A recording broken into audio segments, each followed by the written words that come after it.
Progress through education and industry has a new meaning today. To progress, we must win this war. To win this war, we must have machines and the brains to direct these instruments of warfare. We need the trained minds of millions of specialists. Our American colleges and universities are responding to the call for trained manpower. Education is speeded up. Courses are being geared for war. Like many other American colleges, Tuskegee Institute in Alabama has been graduating qualified flyers for some time. The United States Army Air Forces stationed at Tuskegee's fields hold classes on the campus to teach the fundamentals of ground school. Tuskegee shops prepare students for jobs in aviation plants. The work of Dr. Carver is well known. While at Tuskegee, he has contributed much to the science of nutrition and is now using his talents and his knowledge in the war effort. Other Tuskegee scientists are also working to improve diets at home.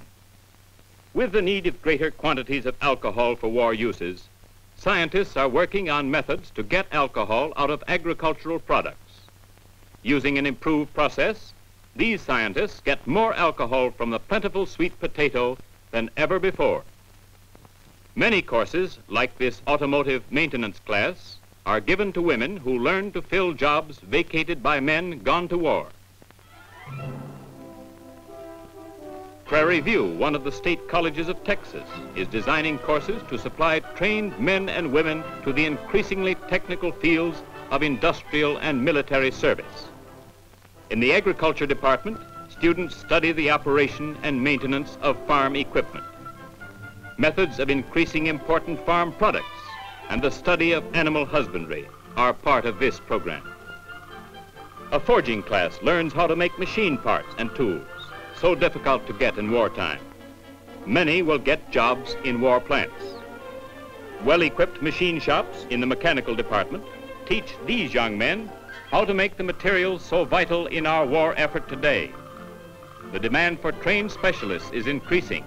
Jobs are opening in all parts of the country, and these college departments help to meet the shortage of manpower. Colleges everywhere are adding new courses for war training and are putting new emphasis on old ones. For example, here at Howard University, located in Washington, D.C., this class in mechanical designing trains men and women for jobs in the plants that make our tanks, guns, and machines. This meteorology class teaches future flyers celestial navigation, the science that guides our planes to their objectives and safely home again. Many laboratories are now specializing on war materials, and classes like this teach students the chemistry of powder and explosives to train them for positions in munition plants. Testing machines try the explosive force of new powders. Howard University Medical School has speeded up training to furnish doctors and nurses for the fighting forces. One of the country's leading authorities on blood plasma shows students how to determine the gravity of plasma to be used in the war zones. In the College of Liberal Arts, this class studies the economics of war. Many graduates fill jobs in the accounting departments of war plants and government agencies. Hampton Institute, located on the banks of Hampton Roads, Virginia, is practically on a 24-hour basis, training hundreds of war workers. The president's home was an old plantation house. Here, one of the country's great educators welcomes foreign students who are sent to learn American customs and culture. Students studying building construction and architecture built most of the buildings on Hampton Campus.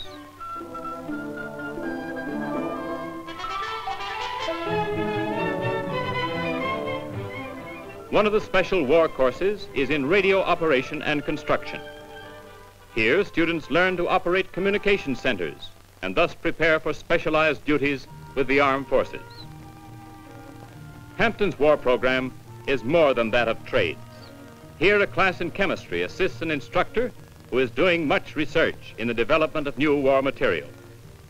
Science students are preparing themselves as laboratory technicians and work on special studies for the United States Public Health Service. This student is testing for bacteria in food caused by handling.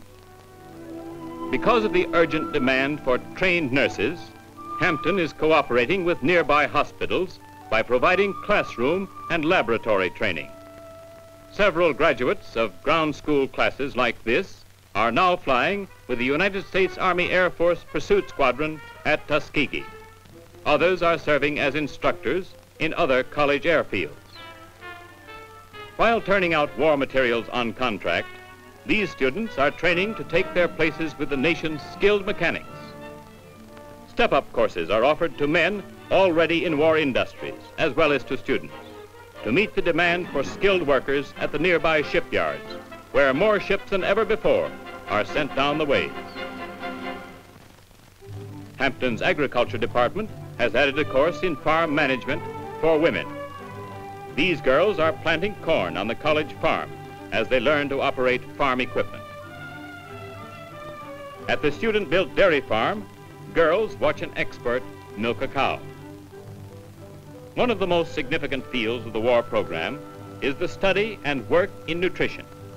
Much research has been done with the use of soybeans as a substitute for meat and milk, so important at present when we are conserving these foods for war purposes. Since the war began, many radio programs have been sent over Hampton Station giving the results of research, ways to improve diets, to raise better crops, and how to do our part to win the war are broadcast to thousands of families within reach of this station. Students take a course in surveying and topography to aid them in Army training. The Institute regiment has been in existence since 1868, when Hampton was founded. Cadet uniforms are made by students in the college tailoring classes. Many of Hampton's facilities are now being used by the armed forces. Selected men throughout the country are sent for training as Army motor mechanics. After the 3-month course, these men are usually sent back to their posts in charge of repair crews. Army trucks from nearby camps are soon put in order. The first class in specialized training is now given in Hampton's engineering department for hundreds of men in the United States Navy.